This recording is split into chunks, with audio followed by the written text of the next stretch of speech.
ई कहानी है जादुई नाव। अरब सागर के किनारा दो मछुआरा धानु और कलारी रहत रहन स। दोनों मछरी पकड़ के अपन गुजारा करत रहन स। धानु और कलारी दोनों पड़ोसी रहन स और मछली पकड़े भी दोनों एक साथ ही जात रहन स। वो दोनों चाहे हर वक्त एक साथे ही रहत रहन स, पर दोनों के आचरण एकदम अलग रहे। धानु संतोषी रहे जबकि कलारी लालच के पुजारी। वो हमेशा समुद्र में दूर तक जात रहे ताकि ज्यादा बड़ मछली पकड़ सके और धानु के जौन मिलत रहे वो उहे में खुश रहत रहे। धानु और कलारी के नियन पूरा गांव के आजीविका समुद्र पर निर्भर रहे। लेकिन एक दिन बहुत भयंकर तूफान आई और समुद्र के लहर किनारा पर बसल गांव के बिल्कुल तबाह कर देलस।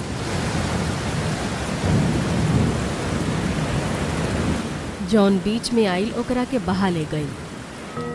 तूफान शांत होखला के बाद धानु और कलारी दोनों अपन टूटल मकान के मरम्मत करे में लागल रहन स। तभी वहाँ एक साधु बाबा आइलन और कलारी से कहलन, हम कुंभ खातिर यात्रा करत रहनी है, लेकिन ई तूफान के वजह से आगे नहीं जा पावत। यही से अगर तारा कोनो आपत्ति नहीं खेता कुछ दिन खातिर आश्रय के इच्छुक बानी।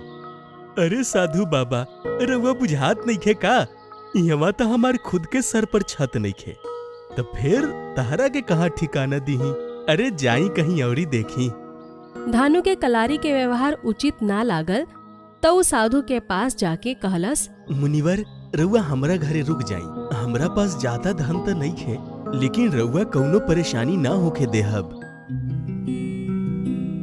और धानु साधु के सच्चा दिल से सेवा कैलस। तो एक दिन साधु कहलन, धानु, तू धन से भले गरीब बारा, लेकिन हृदय से गरीब नहीं खा। तहार दिलेरी देख के तब मन बड़ा खुश हो गईल बा। यहाँ से पूर्व बोरी गईला पर सुरवती नदी के किनारे तहरा एगो नाव मिली, उहे तहारी नाम बा। ऐसन कह के साधु महाराज अपन गंतव्य की ओर प्रस्थान कैलन। धानु पूरब की ओर यात्रा शुरू कैलस। कुछ दिन चले के बाद वो नाव तक पहुंच गई।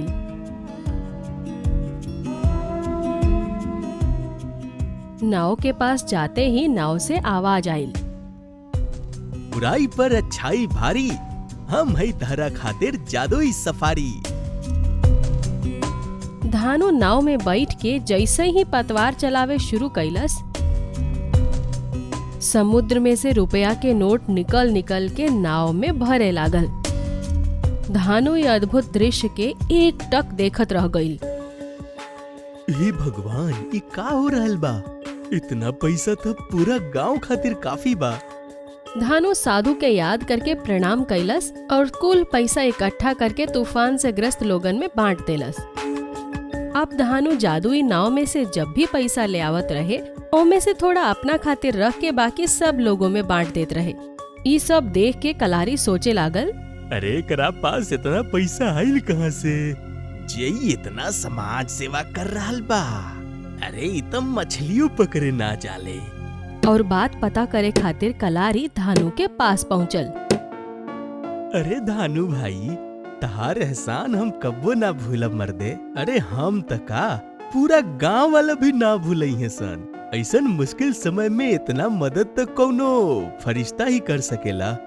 अरे जय हो धानु भाई, तहार जय हो।